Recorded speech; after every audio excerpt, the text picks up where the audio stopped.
Yeah, sometimes you just don't have contact with your kids, but that doesn't mean you're not thinking of them. And so something I've suggested to that parent, instead of just thinking about it all the time and just obsessing about it, is start a journal with each of your kids' names, and when you're thinking about them, write down some of what you're thinking about, and collect that. And don't just be venting at your ex. Be writing about, missing your child and would have liked to have seen them. And then when they turn 18 or 21, you give it to them. And that's a great idea. Give it to each of the kids and do something like that. Right. Something else though that you triggered in your last comment, which I want. What would happen if every time a man, black or white, impregnates another woman, we ask them, what do you now think your responsibility is? And what are you willing to, what consequences are you willing to pay if you don't live up to them? I mean, it'd be I don't know what they'd say. Right. Most people, you had a point that I thought was crazy about the deficit. When Dr. Glanton was talking, we kind of joke about the black experience, the white experience, but one thing that's really real is that, that is real. There's a disparity in our experiences, period. Mm-hmm. But black folks are coming from a dignity deficit in America. So our very beginnings here is the worst form of digging into our dignity. Mm-hmm. So from that, we're dealing with a dignity deficit. So when that argument begins, when that fight, when that disagreement begins, we're not just trying to win that argument. We always find ourselves trying to grab a piece of this dignity shit that's been taken missing from us. Yeah. So we arguing, me and Zoe could get in an argument right here, but it might be about really how the police just punked me on my way here. Right. How, he might be dealing with an issue, and we bring all that to the table in our relationship. So then when we go in the courtroom, my grandpa used to say, man, if white folks got a cold, black people got pneumonia. Mm-hmm. That's what we do. So if the general state of family, custody, marriage shit is fucked up in America, then black folks experience, particularly trying to mimic and stay up with white folks experience. When I listen to black people say shit like, oh, we co-parent. Fuck you. That whole thinking of like co-parenting and all, I don't believe it. That's not natural to how we are. Even in, I believe, culturally amongst us, with our whole families have to be in this conversation. This story you just told about New York at 9:30 this morning, that woman should be having to think about, man, if my grandpa I'm doing this shit right now, there you go. And we don't have that. So we come from a dignity deficit that impacts the way we and anybody, and the village has been destroyed. No matter what your color is, if you white and you're a judge or a lawyer or a social worker in this process, and you white and you look upon black people absurdly, it's important to understand that we dealing with a dignity deficit that impacts us. And that's a great point. Bobby is here, and then we got to bring in our guest. Bobby, speak. Yeah, he just sparked a thought in terms of grandfathers and fathers. There was an episode a couple of years ago that I was involved in, and I was able to go to this young lady's father, not the police, and say, man, you need to talk to your dad, to your daughter. And because of her relationship with her father, we were able to circumvent the courthouse because there was some courthouse issues. Damn it, Bobby, we live in the same life. Dude, seriously, my ex's dad came to me. Yeah. And we talked it out on some man business. That's beautiful, man. Yeah. But the evil of the mama side came on a whole nother dance, but I got you. Oh, that's the way the village is supposed to work. Something I really encourage fathers to do is you have got to fight to have that child in your life as much as humanly possible. I now have 50% custody of my children, my young children. They live at my house for a week. They live with their mom for a week. So they can see the good and the bad of both. When you have a child that's just getting a glimpse of what your life is like and then get 90% of how your daddy ain't shit. Right. You add that up over 18 years. Oh, it's terrible. It's horrible. It's horrible. Listen, more Bay Area activity. The sister who was on the show at the beginning, she back, who laid out the NLP Black Mastery Program. I'm telling you right now, if y'all don't go get the NLP Black Mastery Program, just stop listening to the show. Because I'm tired of presenting tools that actually we can use and become better for using them. I'm not presenting them for entertainment. It's not entertainment. This is really a serious effort and push to change the dynamic of our experience here in America. The sister is back on the line. And before I introduce her, I just want to say this really quickly. I applaud all of the sisters, the mothers, the single mothers out there who take the bullshit from no good fathers, right? And keep the ills of his ass away from their children. There are a lot of sisters out there that ain't speaking bad on their kids or on the father to their children. This is one of them. That's why I brought her on the show. Veronica Conway, back in the building. What's up? Hey, good to be back. Talk to us. Please give us an example of what it means to be a sister in a bad situation, yet still did the right thing in terms of the father and the kids, not downing him, not breaking him down, not putting him in a system. Talk to us. Well, I have 2 children, and I really appreciate that the brothers are standing up and having this conversation. I love y'all for that. I just want to say that.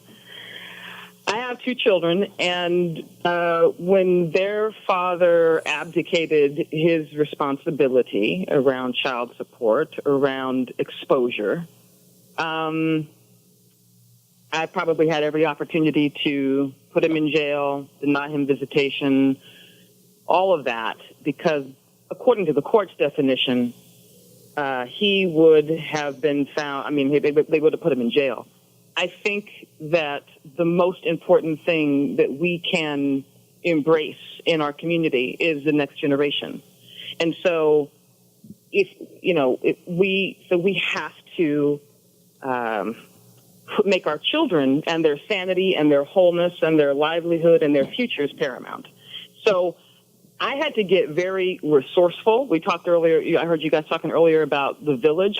When I put my daughter into college and was exhausted and tired because I was an entrepreneur and running businesses and raising them alone, I built a virtual village. I actually built a team of people, of interested family members, loved ones, experts to support us in getting her applied to college and into college. So women that are in that position can find that they can be very creative and resourceful if they decide to be. Now, I will say this: if you look at the numbers, if you look at the money, they say that it takes about $250,000 to raise a child in hard costs. It takes about $60,000 a year of parenting, like if you were going to pay somebody to do the activities of raising a child rearing, it takes about $60,000 a year for women and about $20,000 a year for men to raise a child, meaning all of the responsibilities and tasks. So that means that for every child that's born here in America, you're looking at about $2 million. And condoms cost $3. Yeah. Wow. And condoms cost. How about so before you lay down, The ones that don't the break $2 million cost a little bullet. more. Like we have got to grow up enough as a culture and as a people to deal with that and come to some agreement, because that doesn't go away because either of us avoids it. That number doesn't go away. So let's do this really quickly. We have to deal with that. Yeah. Veronica, let's do this really quick. We got to take a quick break. When we come back, we're going to come back to you so you can finish that thought. So What Morning pay-per-view. Paying to see your kids. We'll be back at 2.2. Body's a mathematical ratio. Some bitches is predetermined to get fellatio. No, I'm sorry, I can't be a great mate for you. But most niggas can't act because the educational system is ass. chop that one up. Yeah, let's chop that one Hey, up. no. Let that ride a little bit. They talking. I don't care. I want to hear that music. Let the music play. That's the homeboy Chase Skizzer. A lot of people been asking about his record. Your baby mama is crazy. Talking that You don't shit get to rap about over how I am lazy. Not over Chase. Yeah. Oh!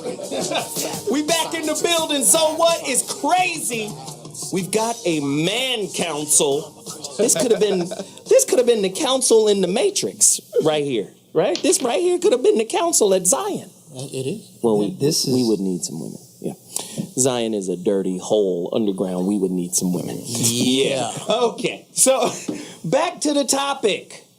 Pay-per-view, great topic. The sister on the phone was laying out some cold information. Got a question for her. Yeah, you do. Go ahead, Jeff. Veronica, are you there? Yes, I'm here. Yes, ma'am. I agreed with or was on par with 97% of what you said. He has 3% to pick with the 3% I'm not quite sure on, and you're going to have to talk to me like I'm 5, is how was the dollar amount arrived at where it cost considerably more to replace what a mother does than the 20 grand for a father. I didn't expect that. Those aren't my numbers. Those are actually the Bureau of Labor Statistics. Okay, what do you think? I think what it speaks to is, even though women are in the workplace, we tend to typically, and I'm not saying this is always the case, but we typically run more of the logistics, the medical care, just all the logistics of child rearing. If you add up what that takes and the amount of time, that's what they came up with was 60,000 and 20,000. I'm not saying it's any less valuable.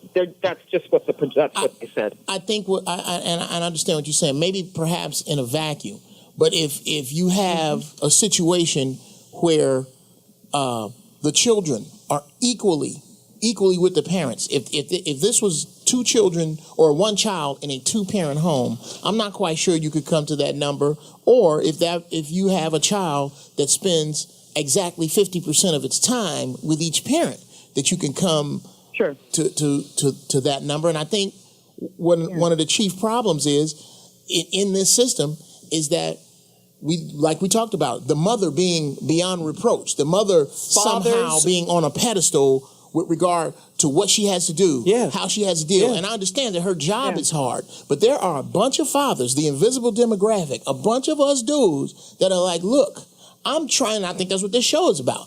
I'm standing on the outside, bamming on the door.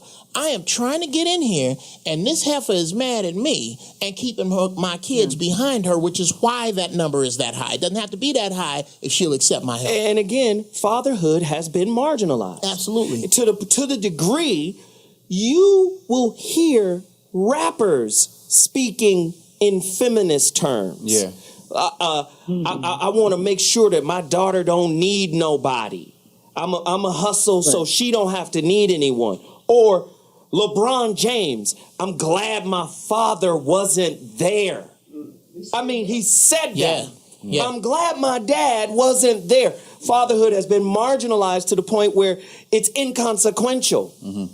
But then at the same time, fathers are demonized for not there. Yeah. I want to address this concept that men are supposed to climb Mount Kilimanjaro, Mount Everest, Mount Pinatubo, and all of the other mountains and volcanoes in the world to get to their kids, regardless of the situation and circumstance. We have to remember that men are human beings too. And one thing about human beings that is consistent, we all have limitations and breaking points. And we can't expect men to be Clark Kent, Super Jor-El, right? We can't expect him to be Kal-El, Superman, and be able to absorb and take in anything regardless of the situation and circumstances. Oh, forget the deck that's stacked against you. No, at some point we have to turn on the crusade button, organize, and say there are some gross inequities in this situation that we have to address if you want us to be that presence provider. That's the real currency. Any thoughts? I think that's a great thing to do to start the alarm. But between then and now, the houses are burning. Yeah. And I only say this because I screwed it up the first time. Mm-hmm. I have 3 adult sons who I took the every other weekend route.